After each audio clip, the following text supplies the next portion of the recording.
Hey, thanks for making it to Veterans Info Tap. I'm glad you made it. There is a sea of different forms that you can utilize when filing a claim with the VA. Now, this goes far beyond your standard forms for the claim, which would be if you're filing your initial claim or if you're filing a higher level review or a supplemental claim. Beyond those forms, there's more forms that you can utilize to supplement your claim. In other words, providing additional evidence to help the VA rule in your favor, which is exactly what you want to do. So, with that, I want to dive into two forms specifically that I believe are often overlooked, and you can utilize these forms to help, again, provide the evidence that you need to the VA. Now, hit the thumbs up for me, subscribe, share with a friend, all that good stuff. I really appreciate it.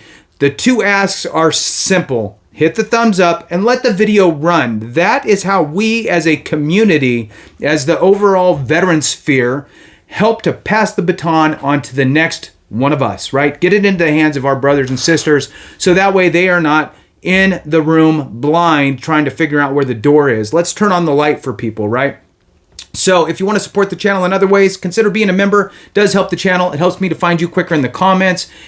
You can do that by going to the home page. In the highlighted members section, there should be a join button to become a member. And I appreciate all of you members. Thank you so much. I really do appreciate it. All right, so now jumping into it, two forms specifically to help supplement your claim with evidence. Everything you do with the VA is evidence-based. You need to make sure that you're providing evidence in your favor so they can, in turn, rule in your favor, right? All of this stuff is really important, and you should never take the mentality of, let's just throw it against the wall and see if it sticks. That's a horrible idea. You should know fairly certain that, what I provided is going to allow the VA to rule in my favor. Done. In addition, you should also, in my opinion, pretty much know exactly what rating you should get for any condition that you have, because you have the ability to review this stuff, like the schedule of ratings, which, oh, by the way, are changing for tinnitus and sleep apnea and mental health in a positive way, tinnitus in a negative, and sleep apnea in a negative, sadly. Different video. Moving on. Two forms you need to be aware of to help supplement your claim and get approved with your claim. Now, before I jump into it, you need to understand what it takes to have your claim even approved in the first place. So then I'm going to explain this so that way I can show you how these forms fit in. Otherwise, I'm putting the cart before the horse here. So in order to have your successful claim, now this does not include presumptives. Presumptive conditions is a different animal, okay? Presumptive conditions are a more of a fast-tracked claims process as far as your evidence is concerned. It takes a lot of the burden off of you as the veteran. So, excluding that, let's talk about it. To get approved for your VA claim, you need to have several things. Three things, in fact, in my opinion, right? So, and obviously there's little slivers and nuances off of everything, but there's three main pillars. Number one, you must have time in service. This time in service creates a window of opportunity, right? Entry date, exit date, window of opportunity for your claimed conditions. Number two is your diagnosed condition. You must have a diagnosis. You can't just say, I have this, I have that, I have all these problems, and not supply any evidence. You need to supply the evidence, which is your diagnosis. Maybe you got prescribed something, a prescription, some medical records, whatever.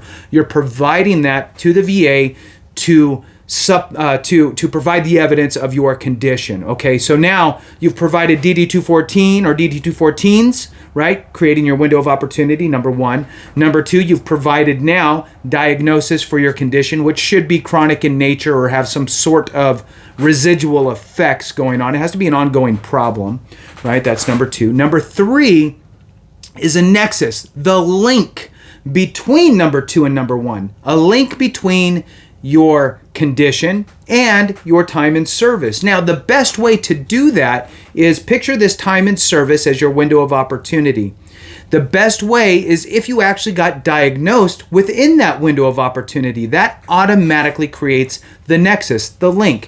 What the VA is looking for here is show me, the VA, that your condition is a result of your time in service or manifested during your service. Somehow it's because of or due to or happened during your time in service. So there's a lot of different, I guess, definitions on it.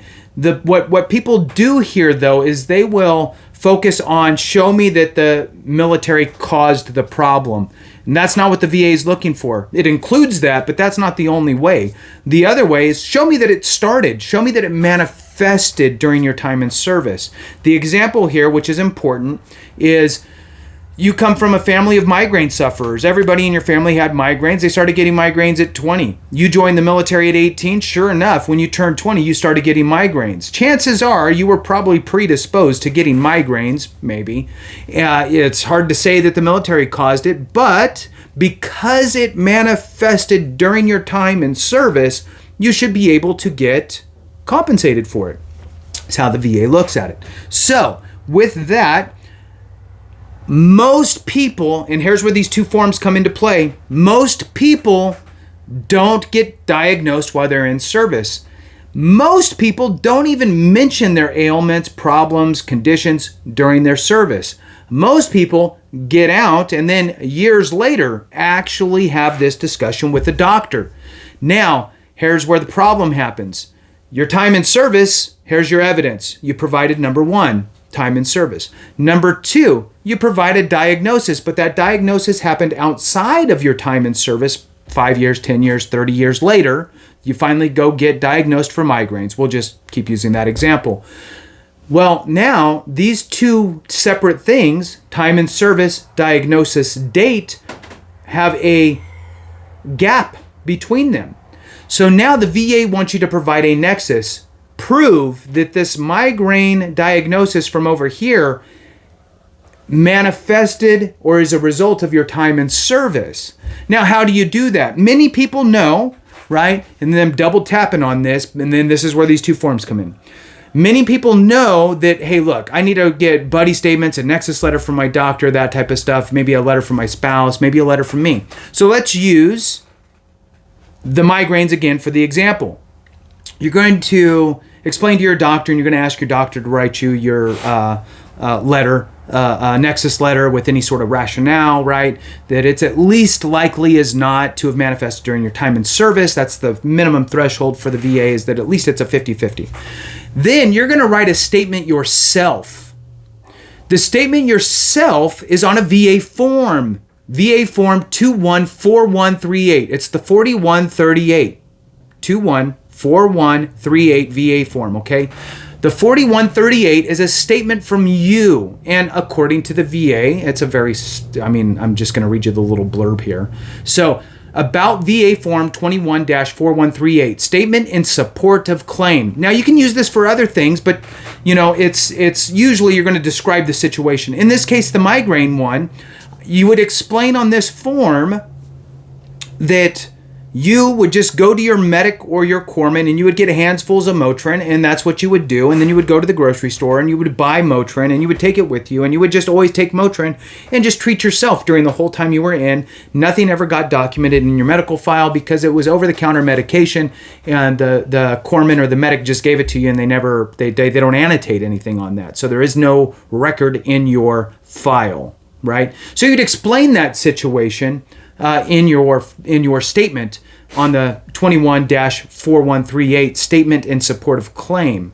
Okay, it says here also that it says related to careers and employment, disability, right? So that would be disability compensation, education and training, healthcare, housing assistance, life insurance, pension. So you can use it for any of those types of claims. When to use this form, it says use the VA form 21-4138 to provide additional information to support your claim. Simple. So you yourself are providing this additional information. Now, when you reach over to your spouse or a friend that you served with, a buddy that maybe you served with, and you want them to write a letter supporting your claimed condition. Oh, I know he had migraines. The whole time he was in, I saw he had migraines.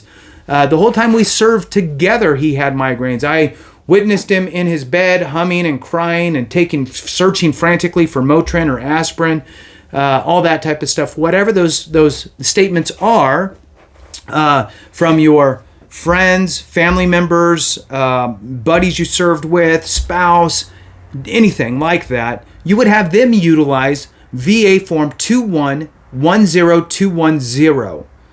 So 21-10210. 10210. So that is that VA form. And here on the VA's website, it says that this is the lay/witness statement.